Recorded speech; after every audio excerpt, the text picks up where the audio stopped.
coming up on this episode of Free Lunch. Wait,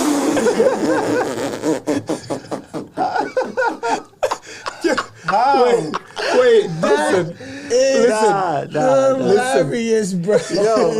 And so we got to get to a point where we move from what we can do to actually doing it. Do it. And so for the people in Overflow. Battle rap is vulnerable all the way around, all right? There's too many unknowns. For one.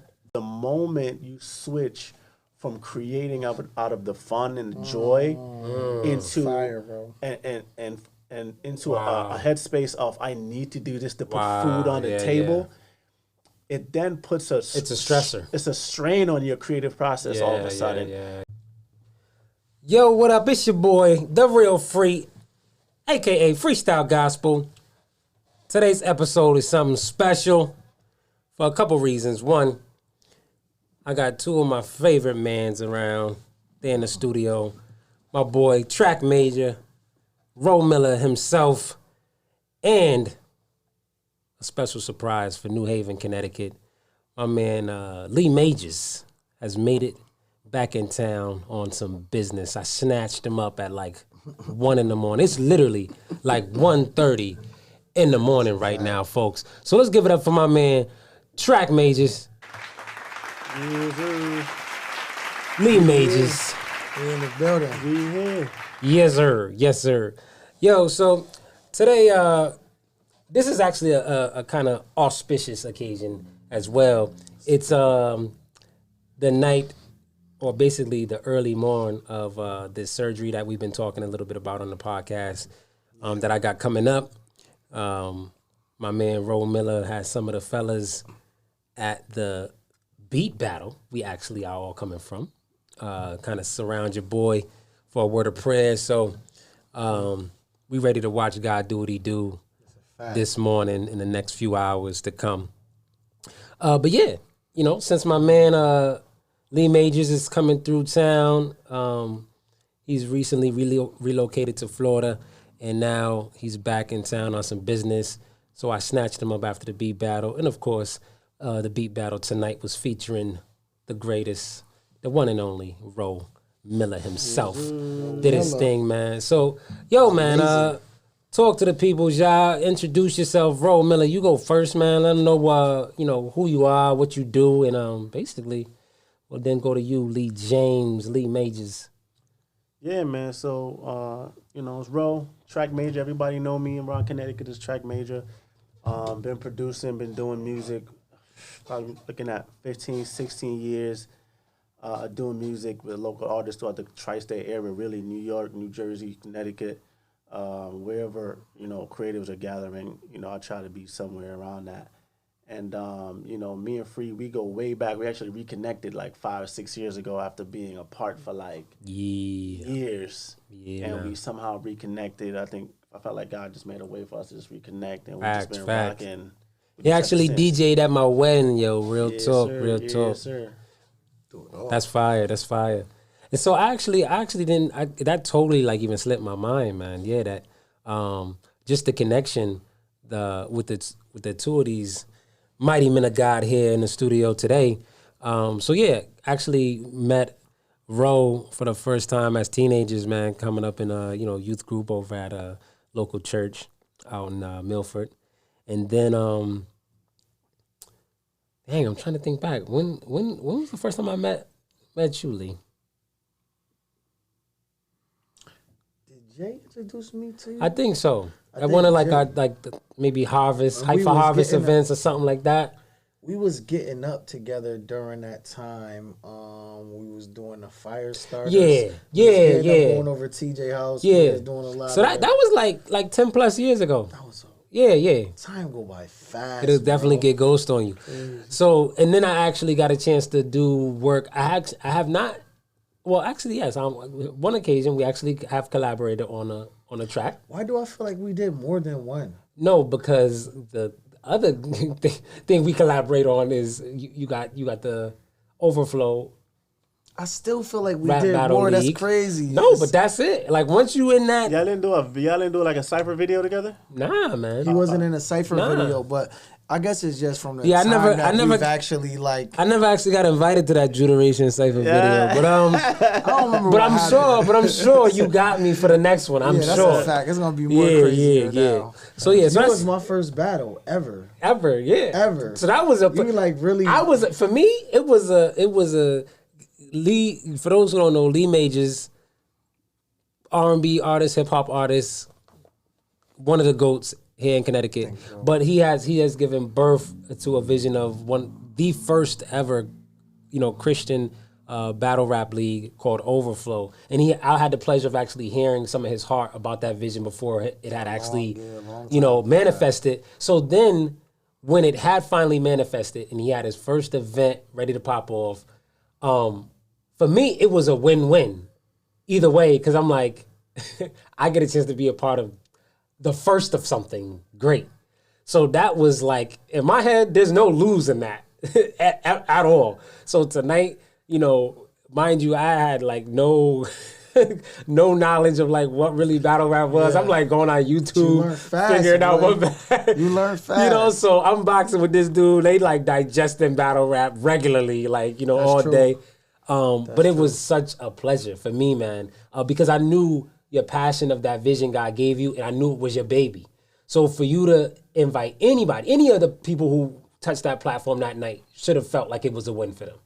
No matter what, they felt their outcome was, whoever they, was standing across from on stage. But so that's how I know these two individuals, man. But just say, to go into with you, it definitely was, we definitely invited you because of your lyricism. You know what I mean? Yeah. And how good of an MC you were. Because when we first was talking about it, me and my man Voice was really asking, like, who can I battle that it would be? You know what I mean? Who could I even battle that it would be like people would be interested to see it? It'd be like, and like, mind you, I'd never had battle at that time. Exactly. My heart was like, and I was like, free heel, the alliteration, he in the joint, he know how to perform real good, and you showed it during that time, your performance and all. I was like, it was levels. It was definitely fun, man. We'll chop up a little bit more about that later, but I want to give Ro a chance too, to tell us, like, as a creative, he's like unique aside from us in the creative space, because he's more like this guy that is behind the scenes. You know what I mean? So we get to be on stage, we get to perform, we get to do all that, and this dude is like in the dungeon, in the studio, behind the screen, behind the boards, the instruments, and that's where, like I said, we just coming from a beat battle today, man. So like, tell us just a little bit about, like, how, like, for you, the beat battle even went. Like, what's even the draw for you for like a beat battle? Like for rap battle, we just talked about, me and Lee connect on rap battles. Like when it comes to beat battles, is it a particular like similar vibe or like energy, you think? Nah, I mean, honestly, a beat battle wouldn't be attractive for me, but I looked at this more like a versus.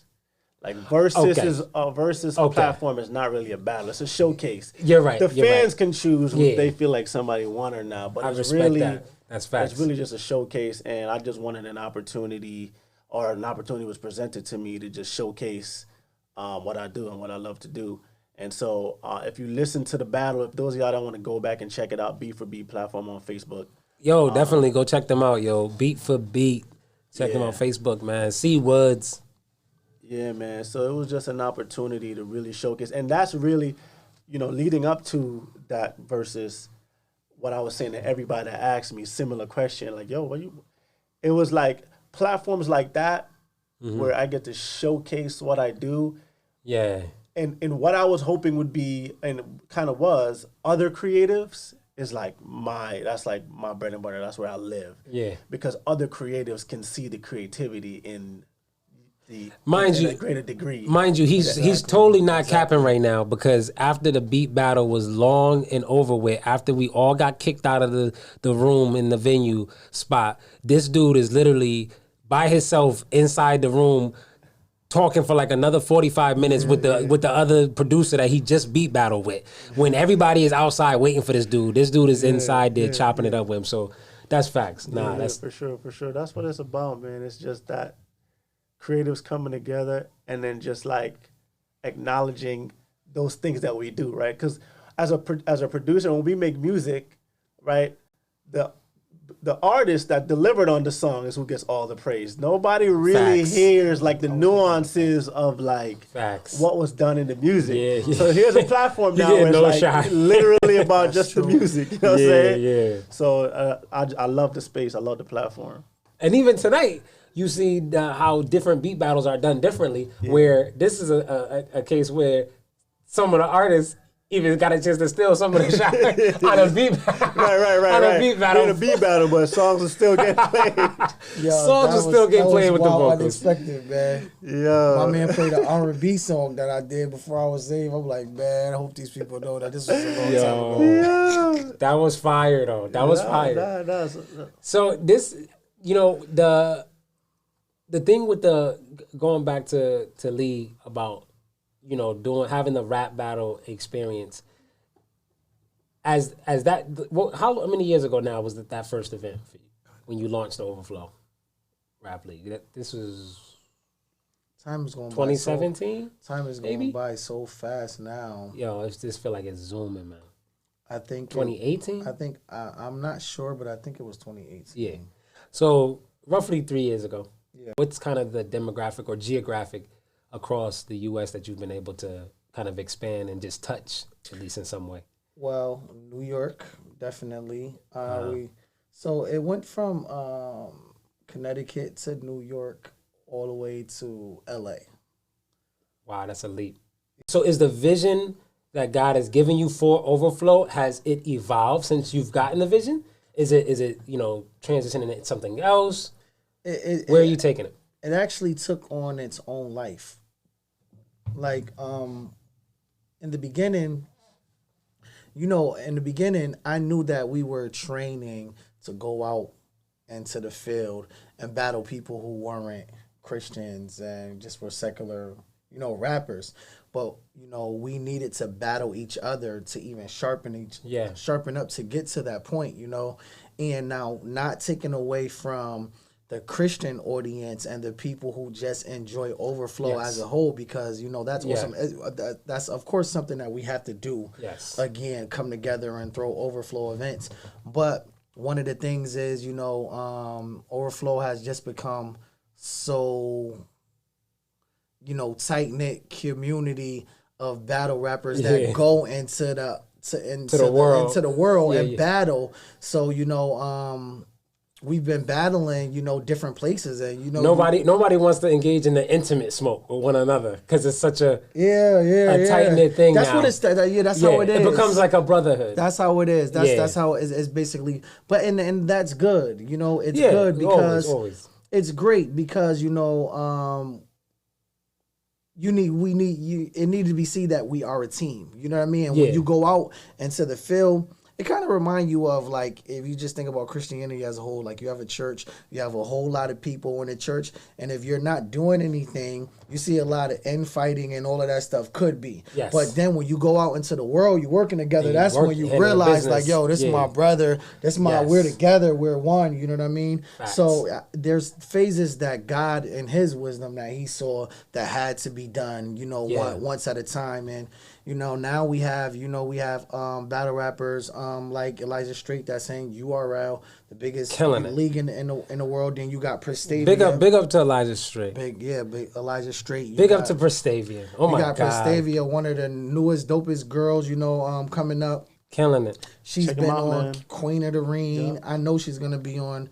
URL. I really believe that. You got K-Jack, who everybody, a lot of people know about him. He's a monster. You got Redeemed. You got Sinai, who just battled, just had his first battle. Monster. You got Jamila. She battled a bunch of times now. So it's like people are really just beginning.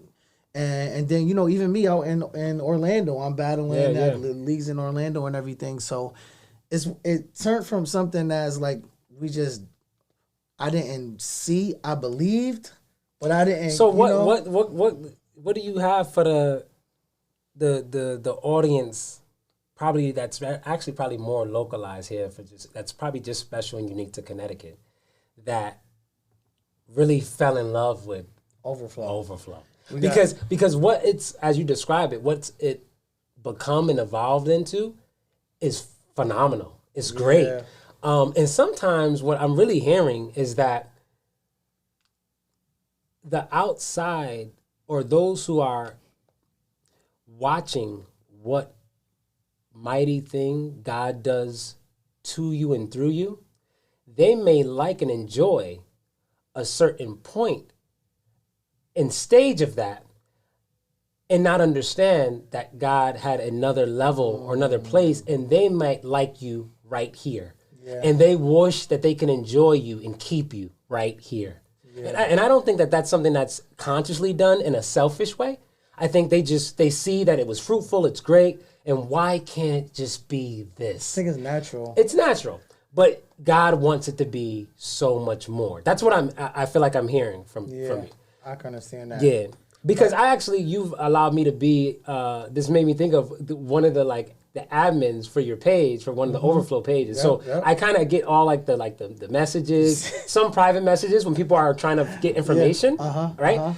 And I've had to, on more than one occasion, kind of explain to someone asking about either there's been a kind message, kind person, who's been like, hey, just want to know when is the next event, and I'm like, right now, we're not really planning one yet, but stay locked in. We'll notify people when there's another one. And then I've had the nasty direct messages, right, DMs, where it's like, oh my God, yep, I knew it. You guys didn't even last that long. This is fraudulent. Like, it just felt. And in my head, I'm like, wow, man, because it couldn't stay what someone on the outside enjoyed it and saw it as being, and because it evolved, now it's become like this trash thing that was now it's evil because it's no longer what you would have wanted to stay. But it's still living. The people just don't know, And the thing is that I do believe that, I know we're going to have more Overflow events. And I just think that, and I want to get new people. I know there are more people out there who are great, who have great gifts. You know what I mean? And we learn wisdom and everything, even how to do it better. The next time how to do things better. But all I know is that when we do have another Overflow event, because of all of the experience and all the places it's gonna be crazy now. Could you imagine it? It's definitely. Could you imagine us having an Overflow event now? With all the experience and all the battles that everybody got and things, how it would be now. Crazy. Yeah. Just Elijah. It would be ridiculous, yo. Nah, that's facts. Yeah. And everybody grew. I mean, everybody has grew. Yeah. Even Free from his first battle to his next one, we all grew, So that's facts. I love it. Hey, yo, if you enjoying this content, if you feel like you're actually getting something from it, be sure to follow Free Lunch everywhere: Facebook, Instagram, Twitter, at Free Lunch. That's FRII Lunch.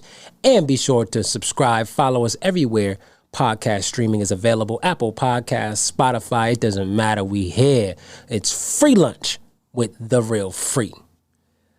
Yo, so this next point, before I jump into this other thing I wanted to revisit with Lee that I don't think I've ever shared with him yet. Ro, with the whole producer thing, you told us how you approached that beat battle, but that's really not like your niche thing, what you engage in often at all, really. The thing you engage most in is music production, right? I know part of my creative process as an artist is probably somewhat similar in ways to Lee. When you engage in that process of music production, and when I say engage, I mean when you, at the point, go into your studio, sit down in your chair, and the computer is loading as you turn it on.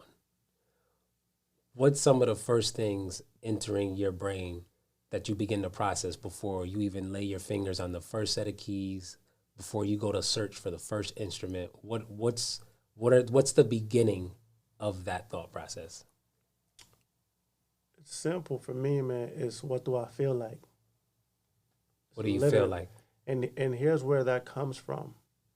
For like the first maybe 7 years of making music, right? You make what you think other people want to hear. For the first what? Like for the first 7 years. You sit down. That might be similar as an artist too, as a performer. Yeah, I really in the beginning, right away. Yeah, you sit down and you think, wow, oh man, deep. My friends will go crazy, or this person will go crazy if they heard me do something like the radio this. Gonna love this. Oh, the radio gonna love this. Or who's hot right now? You know, which artist is hot right now, and how can I mimic that or create my own version of that? And as I got older, I'm in my mid-30s now, and I'm going into the production process. It's just like, literally, what do I feel like hearing? Like, what would I bump right now if I heard it? Yeah. Like, if I heard this thing right now, would I bump it in my car? And I sit down, man, and it's a process to find the part of creating that's exciting to me. It's finding the pieces that make that thing that you want to hear what it is. Is there any facet of the rest of the parts of your day and the other hats that you may wear, whether it's father, husband, in your professional workspace, your 9 to 5, do any of those other things influence what you're feeling when you go into the studio to start that creative process? Sometimes. Because that happens a lot as artists who write songs and perform it. Yeah. Right? Whether I'm an R&B artist, I'm writing about my heartbreak or the love of my life, or I'm a rapper and I'm writing about the struggles in the street or whatever. Mm-hmm. It's those facets of real life, the other parts of them that's not an artist, that's kind of impressing upon that creative process. Is that happening as a producer? Sometimes. Sometimes. Not as much as you would think, because music is also a way for me to escape.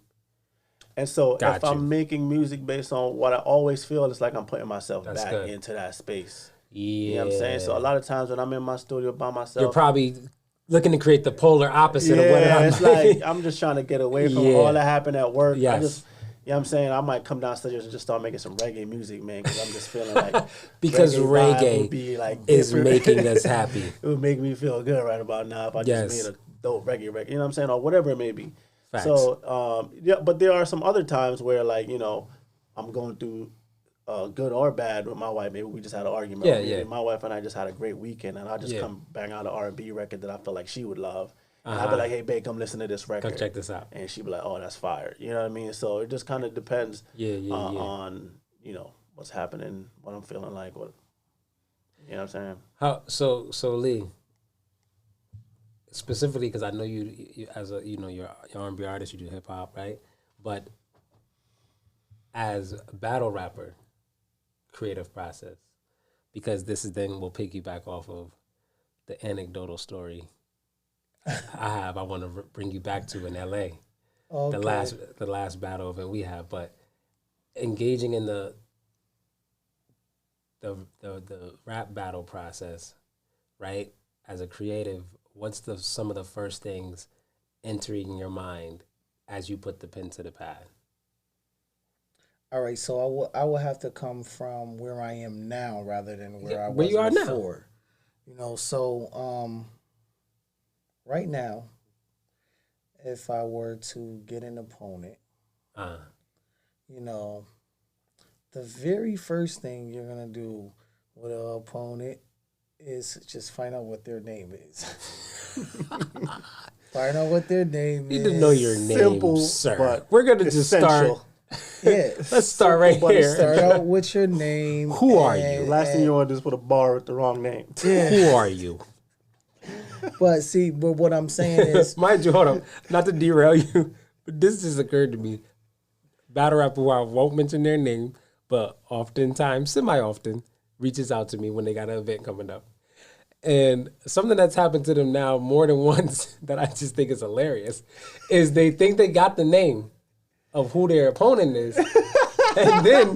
And then some point the name switches and they're so frustrated because they engaged on their creative process, how you said, with just making it really at its, you know, beginning really be about the name. So, I mean, I see how that could be relevant, really simple, but I could also kind of make you in a kind of a vulnerable spot too. You know what I mean? If you got some misinformation or whatever. Well, first of all, I don't know. Battle rap is... I've never had that happen to me. It's not like I've had 100, battles either, but it's like, I feel like you kind of... It's happened to people in Overflow. Battle rap is vulnerable all the way around. All right. There's too many unknowns. For one, you're testing your skill up against another rapper. But the thing is, there's a thing in battle rap called name flips, Yes. So once you get this name, then you're trying to find all the different ways that you can flip it. And the thing is, absolutely. Exactly. Yes. Yeah, you did it too. You did it mad times. It was so funny too. But the thing is that for my process is now I realize is that, the first things that I'm coming up with are not going to be very good. They're going to really, even right now. That's because what you that's feel. how the mind works. Even with your developments and doing it, you still feel like that first page is trash. Because that's how it is. Because when you think the first page is great, that's when it's trash. Because your thoughts are always started. Y'all hear that? If you think the first page, or you just music artists out there, that first 4 bars that you got locked in, you're excited to get going, 4 bars is trash. I want you to ball it up right now and throw it away. Throw it away and I want you to throw it away because you think it's hot. That's exactly what Lee is saying here. See, because the thing is the first thoughts that you get to your mind are never going to be the greatest thoughts. The first thoughts that you get to your mind are going to be, they can be good, they can be fine, foundational. And it doesn't mean that you have to throw away those, but what you want to do is build upon those and make them better. So then at the end, you look back, you have something so complex, and somebody's then like, how did you come up with that? I didn't come up with it on my first thought. It wouldn't have been this good. You know what I mean? So you know what I've actually, by total accident, I guess, done what you're actually describing.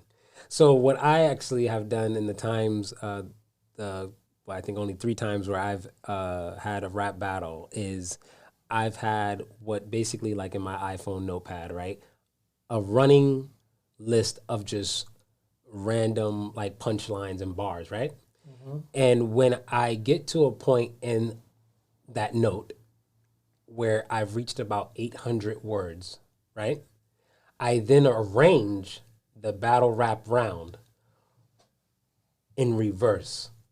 Makes sense. So whatever were the thoughts and the punchlines and the ideas that are at the bottom of the note, those are the things that are now placed at the beginning of the round. Oh. And then if anything, most times, nothing in that first quarter or 30% of the notepad ever makes it to the round, to your point. Yeah, because those were the first thoughts I got. And they actually almost never make it to the final product because by the time I've reached the bottom, I'm like, everything at the bottom half I think is actually fire. And then what I actually thought a month ago when I was starting, that's trash. That makes sense. Yes. Okay. That makes sense. So now what I do is it's similar to yours. It's like I might start off with a name and I'm coming up with these punchlines that I think are great, and then I can be trying to work on one punchline, and while I'm working on it, it leads me to something so much better. You know what I mean? And then I'm not even using that. You don't even want. So your mind just needs to start working, and as it starts working, it will do its own job. So then what you do is what I do is I make a whole bunch of punchlines and things that I want to say, and then I arrange them in what makes the best sense. Okay. Now that I may have 139 punchlines, I have to make the setups to get to the punchline. So now I may have this punchline that I started off with, and now later on I have another one, and I'm like, you know what? That makes perfect sense with this. Mm-hmm. So now let me put this, that. So it's a puzzle. It's a puzzle. So on the Free Lunch podcast, we have this kind of common theme from episode to episode that the kind of the catch line is it's free food for the soul, right? So at some point in the conversation or the episode, there's a tie-in to what is on not just physical, but beneath the surface at a spiritual level. What's something edifying for the spirit, for the listeners to take away, right? So speaking just to a spiritual point of, the core of you, right? Mm-hmm. I tell my kids this particular thing when it comes to like their academics and them being frustrated with like whether it's schoolwork, or even down to like my son when I was trying to teach him how to tie his shoes and getting frustrated with tying his shoes. Mm-hmm. is I shared with him really age-old research study about how your brain actually works less the more angry or emotional you get. Right? So I would always tell my kids, whether it's again the shoelaces or whether it's your schoolwork, if you're getting frustrated, take some deep breath and calm down so your brain could work at an optimal level, right? Now, when it comes to this battle rap thing, it's kind of an aggressive sport, right? Do you feel that in that context though, if I'm angry and frustrated, do you put out better content for your opponent as a battle rapper? Or do you find that if my world and if I have this kind of inner peace, if my soul is at certain peace, I find myself putting out better content as a battle rapper? So I'm not talking about as your music. As a battle rapper. When it comes to battle rap, is that thing like that could be otherwise poison for us in other settings in our life? Does it become tackling fuel for battle rap? Well, honestly, just being totally honest with you. Totally honest. And transparent. I haven't had a chance to figure that out because I've never had a battle where I was mad. Even though I have had, of course, frustrating points in life, it's kind of like what Rojan says, when I get to the battle rap, it's an escape. So I put all of that out of my mind and I escape into this place now, and I don't, it doesn't filter into my, got you. Ro, when you're in the studio and you're now putting your fingers ready to the keys and like you already expressed, I'm getting ready to engage in either just an escape because maybe something elsewhere in life is awry, or if it's not, if everything's good and I'm just coming here to just enjoy myself. Is there ever a point where you purposely avoid the creative process or avoid creating music because you say, you know what, I'm not in a good headspace to engage in that creative manner right now? So where it could be, in other cases, that's my escape place, but is there ever any context where you go, no, I actually don't want to create anything with me in this present headspace, or emotionally? Yeah, for sure. Again, it just goes with getting older. I used to feel like I used to put this like made up pressure on myself. Like if I wasn't creating or getting better at my craft, some other producer was out there just going sick and just going in and making fire beats or fire songs. And I'm sitting here watching TV or doing something else. And I used to be like, man, I need to be in the studio. And then there will be a forced effort to be in the studio. And I can't think of too many sessions where I forced it and like something fire came out of it. And so now, being older and doing it for so long, I mean, there's seasons where I won't go in there for like 3 months. Really? Yeah. Wow. Just because it would feel. I would have never thought that, man. Oh yeah, just because it would feel forced. So here's the beauty of the creative space, and this is that I'm in right now, right? Specifically for me, and this is for anybody who is at the beginning stage of a particular art, that they want to start. And you're trying to make the decision to cross over between, man, is this what I want to do full time? I just want to put all my energy in. Yeah. Just want to put all my finances in. One of the things that became very, very important to me as over the last 16, 17 years of doing music, there were a few seasons where creating music, right, I was attempting to make creating music my full-time job almost, where the bulk of my money and finances would come from. It was my least creative season. And it's because the moment you switch from creating out of the fun and the joy into fire, bro. And into a headspace of I need to do this to put food on the table, it then puts it's a stressor. It's a strain on your creative process all of a sudden. And now you can't create as well as you thought you would. And the reason why I always point this out is because everybody wants to do that thing full time. Everybody comes into art thinking, yo, if I was a full-time artist, I'll be doing this. If I was a full-time producer, I'll be doing that. And the truth is, for many of us, not all, some people just got that drive in them to be able to bypass that. But for many of us, if you were doing it full-time, it won't be the same. Yeah. It wouldn't be the same. It'd be work then. Yeah, it'll be Now work. it's work. Now it's work. Yeah, yeah. And so for me, I'm in this comfortable space of, okay, I have something separate to where that's the bulk of my family's income and where I can take care of my kids, my family, my wife. Now creativity gets to be a real escape. I don't have to put any pressure on myself. Guess what? If I don't feel like making a song, I don't have to. Yeah, yeah. If I don't feel like, working with another artist right now, I don't have to.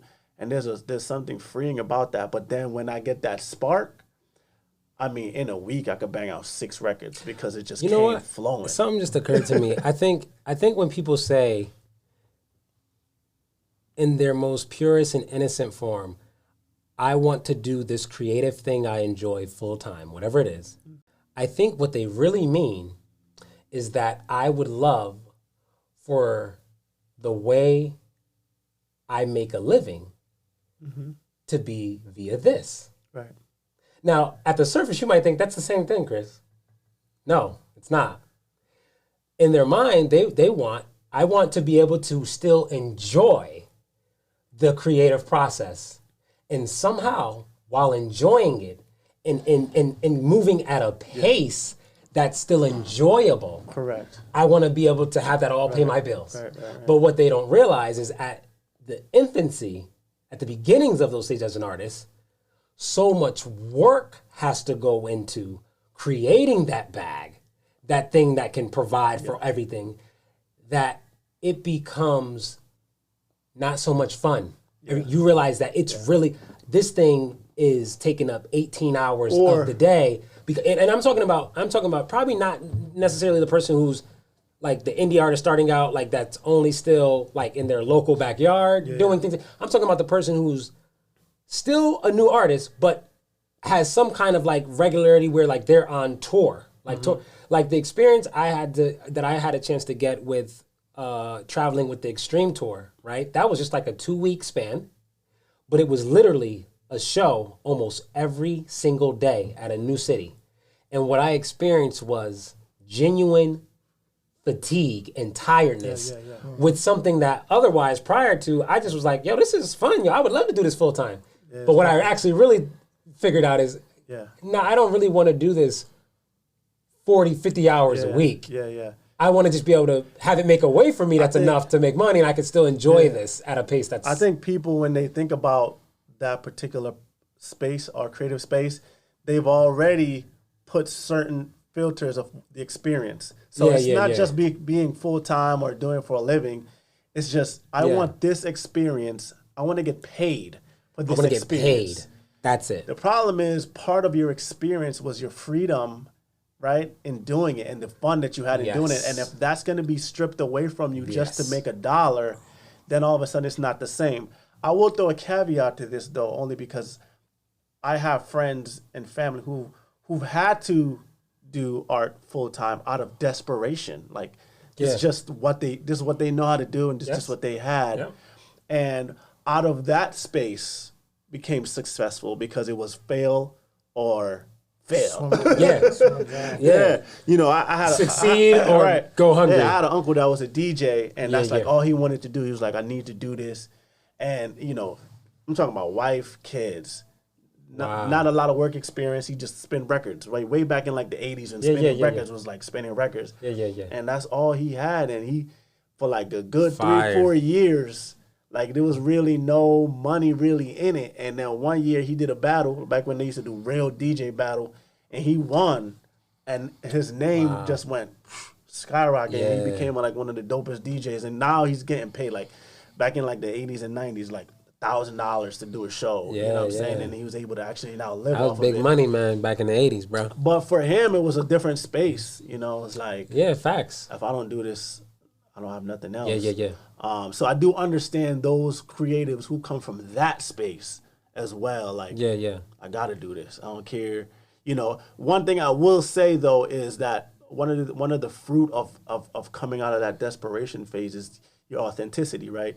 You're constantly struggling with, should I just copy the mold just to get by, or continue to be me and find and hope that it hits. Yeah, yeah. You know what I'm saying? You find a lot of producers now who, they just want to make what's on the radio. Not necessarily because they want to, but just that's the only way somebody's gonna pay you a measly $250 for a beat. It's because it sounds like something on the radio. Yeah. You know what I'm saying? So it's type beats. Type beats. Yep, type beats. So back to piggybacking back to Lee, when we were mentioning battle rap in LA, right? Mm-hmm. That was like the last thing that Overflow really did as a league together, right? Mm. What was the Overflow event after that? New York. That was the last one in New York, right? That was Queens, right? Mm-hmm. Yeah. So the LA was the last one that had participated in. And I remember being under a lot of strain outside of the creative space as an artist, just for life, right? Yeah. With life. I don't know I actually know for a fact that I haven't told you this directly, but I don't know if you heard it maybe indirectly from somebody else, this story, right? But there's this moment where, did I tell you about the time where I was in the airport and like my flight was getting delayed while I was headed there? So the flight was like a little delayed on my way to LA. All right. Right? And because I didn't normally get to have you've been familiar with my rigorous preparation for battle rap process, right? Because I didn't have so much going on at home, I didn't really get to prepare like I normally would, right? So I'm in the airport, and because, it's the delay, I'm taking advantage of the delay.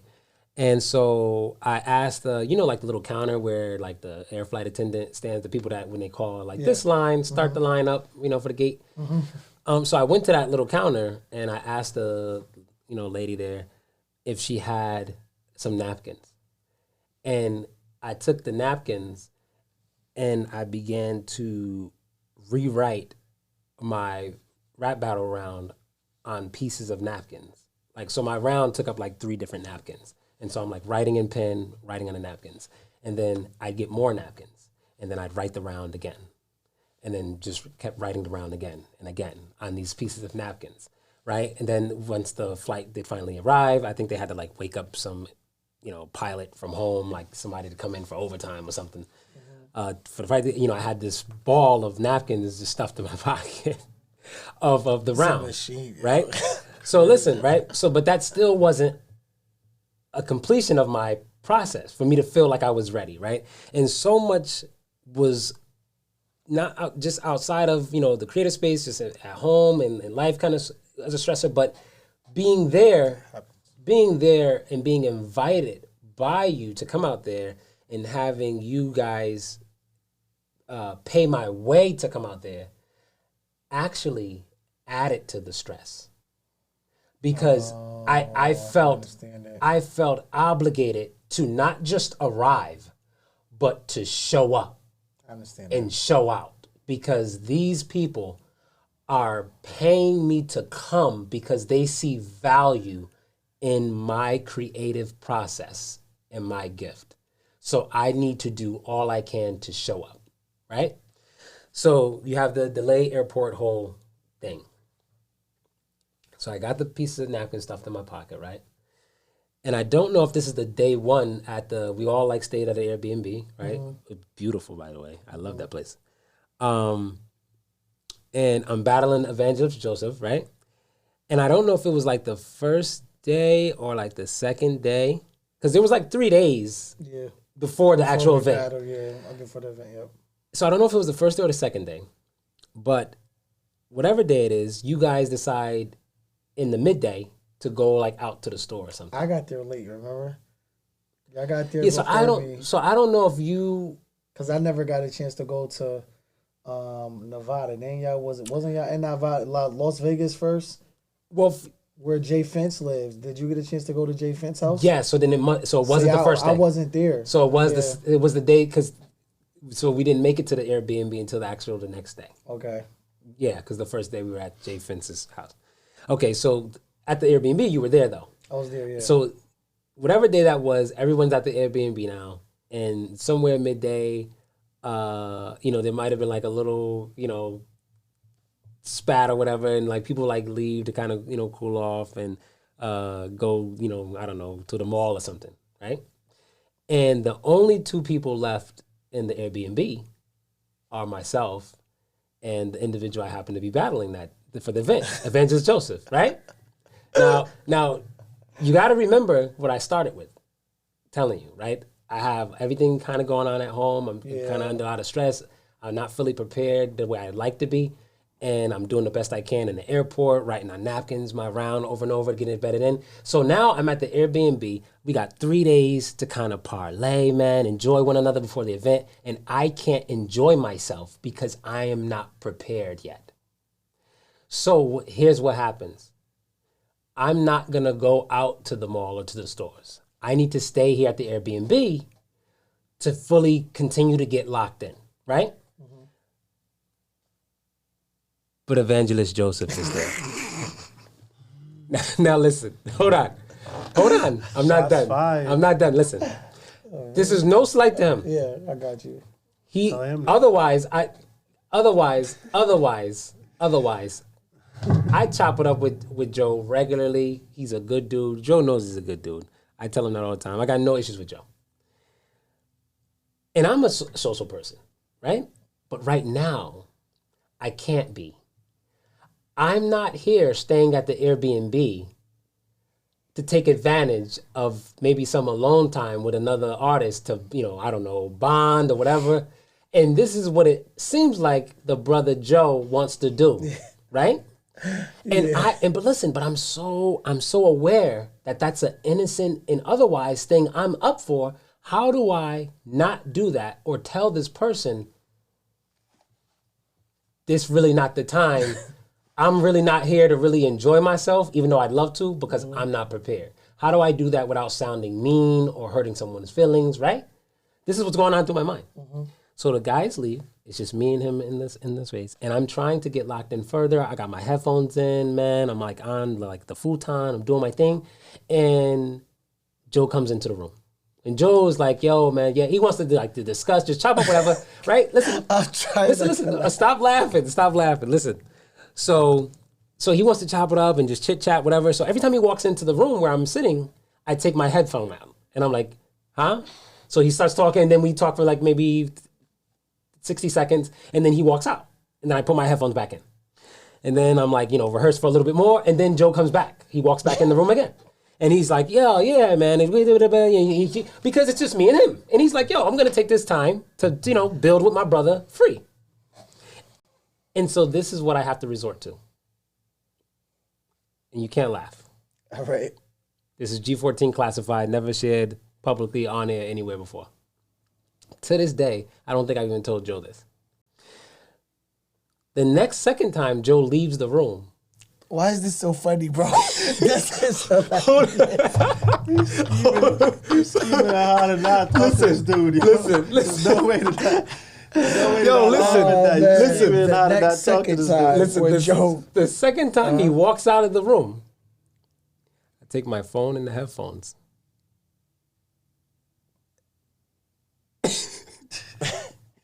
I'm trying not to laugh face because it's crazy. The level of details. It is crazy. I take my phone and the headphones and I hide under the futon.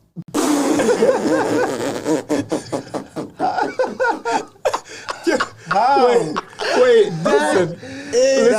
Hilarious, bro. Yo, this is the clip that gotta go on the phone. This is the clip that gotta go on the phone. Wait, listen. Let them want to hear. Oh, man. Listen. So I take. This man said he went under the bed. Listen, he went under the bed because basically. I'm trying to get locked in, and I don't want to keep getting interrupted. What if you would have found you? Like, I see you, Bree. I see you, man. So listen, what are you doing out there? So listen. So this is what happens. I take my phone and my headphones. I hurry up. I slide all the way into the back of underneath the futon. And I put my headphones in, turn the volume back on my phone. I see Joseph's feet come back into the... Now it's a scary movie, bro. It's a scary movie now, son. It just went I from being, swear to goodness, this is a true story. This is a true story, folks. Listen. He looking at his feet. Now he looking at his feet. Hiding. And look, Joe feet pacing back and forth because he really looking for Listen, this. so he comes in, he's pacing because he's like, He pacing. so then I hear him walk out and he's like, hey, yo, Free. Yo, Free. He's calling my name. And I can only hear him faintly because I got my volume up in my headphones. Yo, I'm trying to get locked in. You don't know how important this is to me, man. I take this thing seriously. You do, bro. I gotta get locked in, and I don't know how to say to you, you can't talk to me right now because I don't want to sound mean. Mm-hmm. So I hide, and I spend the next 45 minutes under the futon. It's hot under there. It's hot. But you know what? But I'm getting locked in. I'm having my moment of silence, yo, and I'm feeling more increasingly better and better. So fast forward, the rest is history, man. I eventually get locked in enough. Bro, that is... On game day, and I felt like I was able to show up for my people's overflow that put their investments, their money. You did not know what you went through. Yes. First of all, he had balled up napkins in his pocket at the airport. He hide it under the futon, rotting on it. Bro, what? Listen, I'm trying to figure out what it looked like you getting but out bro, of that one. when he was under did the you have to peek out first? Like, nah. Did you have to like, yeah, because if you remember, his room was actually like on like the second level. You so just roll out of there. He was under the futon, writing on the napkins. Yo, oh man, I got locked in, man. But again, I think it speaks to. You should respit that round just because of that. It speaks to the degree of professionalism and integrity that as Christian artists, I respect artists that. who claim that we represent kingdom and God, that you should be operating always at optimum, the best level you can. That's because not things. Not shortchanging things or opportunities because, hey, I'm talking about God or this is about. No, I'm going to, if Lee and Overflow invites me out to an event, I'm approaching that opportunity with the degree of abandonment and tenacity. Like if Jay-Z called me up and said, yo, I want you to come. I heard about you, man. You know, you killing it out there in Connecticut, Free. Come to the studio. Nobody's playing games with that opportunity. But for some reason, if it's the local producer who invites us to the studio, Ro, or it's Lee who, yo, I just started this rap league, yo, I'd love for you to be a part. Somewhere we sometimes get haphazardly in our preparation because either I'm looking at the opportunity as mundane or ain't really a big deal, or I'm looking at my content, since I'm talking about God or whatever, I'll get a pass, or I could be subpar, and I've never been about that. So, one, hat off to Overflow, to you for giving me that opportunity. Yes, it was a hilarious story, man, but it just spoke to how really serious I wanted to make sure I showed up you guys, man. And how serious you went the extra mile to not offend your brother also. So that's not just talking about how serious you took it. Because you know how long I'll sit outside and chop it up with you guys for hours. I got offended, Yeah, I love to talk and and that's kind of, if any regret I have, it's not being prepared enough. So I could have enjoyed the time of just chilling and relaxing my mind and enjoying sightseeing and all of that. That was the one and only time to this day I've ever been to California in my life. Me too. Well, I was there when I was little, but I don't remember it. Yeah, man. So yeah. Absolutely. I really wanted to, that's my only regret, that I could have more enjoyed that opportunity, man. Facts. But, I mean, do you find for you, like, as a producer, like, Ro, like, I imagine the times handful of times I've worked with you, you seem to be another individual who shares that same sentiment with me. Like, I don't think I've ever seen you half do anything. I think everything that I've watched you do, even pro bono work or things I've seen you do for other people, brands, like whether it's like Ro, for those who listen, it does a plethora. This dude is talented with graphic arts, website, literally my website that's been operating for me now, that I've been able to get bookings through for the last probably 2 years. This guy has put it together for me. I've seen websites and graphics he's done for other people. It's all to a degree of professionalism and perfection that only what does the word of God say? They will see man's great work, and then what? Only brings glory to God. Like, so when Ro is performing like that and moving in that, it only makes the kingdom and those who associate themselves with it, it only brings glory to God. That's what it's got to be about. Ro's the one who made the overflow emblem. The logo. The logo. Really? I didn't know that. Yeah, and everywhere I go to this day, people see it. They're like, that is fire. I did not know that. Yeah. Wow. Yeah. It's facts. See? That's what I'm talking about. This is the man's right here. Yo, so before we end out, man, we're just at end of the show time, man, with you guys. It's now, what time is it, man? Shoot, it's like almost 2:30 in the morning. Dudes is getting the red eye. You know, after that point, you start to have the giddies, man. You start cracking up at everything. That's what start happening next. Your words start getting slurred, stumbling over your words. Yo, for each of you, man, give the people, the listeners, some food for the soul. Something to take away, man. What's the food for the soul this season that maybe God has given to you in this season? Has a lot to do with what you were saying, and is not to take time for granted. You know, we're living in the last days. Time is very short, and I heard Miles Monroe say, he said, you know, your life will be a result of what you do with your time. And I was thinking about how you were saying you was at the airport, and since you had this little bit of time and you were using this time, and it's about, you know, we know where we want to be. You know, we know that we love God, we love our children, we love, you know, our loved ones and everything, but love is not enough. You know, it's about how you effectively use your time, you know, to be able to prove your love. You know, so that's what was laid in my heart. Time is short, and we got to, you know what our goals are and what God is leading us to, and, you know, get to moving and making sure we're not, you know, wasting our opportunities. And time is our most precious asset. Facts. Talk to this man. Bars. Ro Miller, track major. Talk to the people, man. What's this season, man, for you? What's the word for this season, man? That's speaking to the soul, man. Feed the people. I think like the thing I've been thinking about a lot, and the things I've been talking to people, other creatives about a lot lately, is this idea of potential and what potential really is.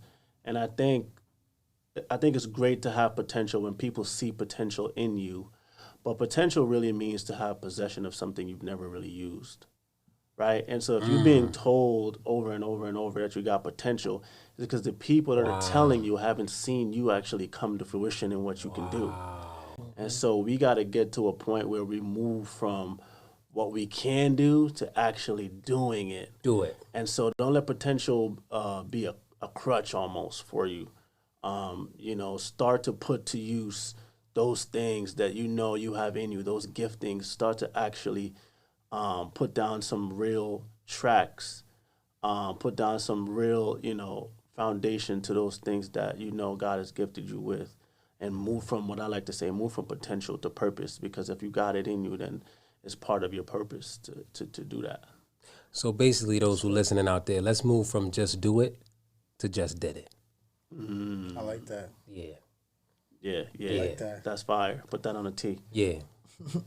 Just did it. Just did it. Just did Boom. Mic drop. Yo, thank you fellas for coming out, man. Love y'all. Tell the people where they can find y'all, man. Like, yo, Lee James, Lee Majors, bro. What's the plug, man? Give the people to connect, man. You find me at Lee James Majors on Instagram, and Lee James on Facebook. You know? Overflow Rap League. Continue to harass them, guys, those that are listening. But not too much, though, because the DMs come to me and I get the notifications. No, keep sending them. Free got you. And yeah, another thing is, you know, working on an album, on a project, you know, so be looking out for that, you know. Yes, sir. Hoping that my man Ro give me some of them beats. Some especially, of that you know, that last one that he played tonight. Yes. Have to Yo, Ro, where can they find you at, man? All right, man. So, firstly, website or the social media, what? Yeah, firstly, trackmajorstudios.com. That's like one of the best sir. ways to contact me and get an idea of what I do. Trackmajorstudios.com. Then I'm on Instagram. For those of you that want to follow me musically and watch my creative process, I tend to post a lot of that on my Instagram. So that's trackmajor_row. Trackmajor_RO. You'll find me there. And I'm also on all streaming platforms. So if you type in Track Major, just type in Track Major. You should see this is the dude. My singles up there that's out right now. I forgot about that. Same thing. Facts. And on Facebook, Track Major Productions, man. I'm on everything. And on Twitter, Track Majors. Fire.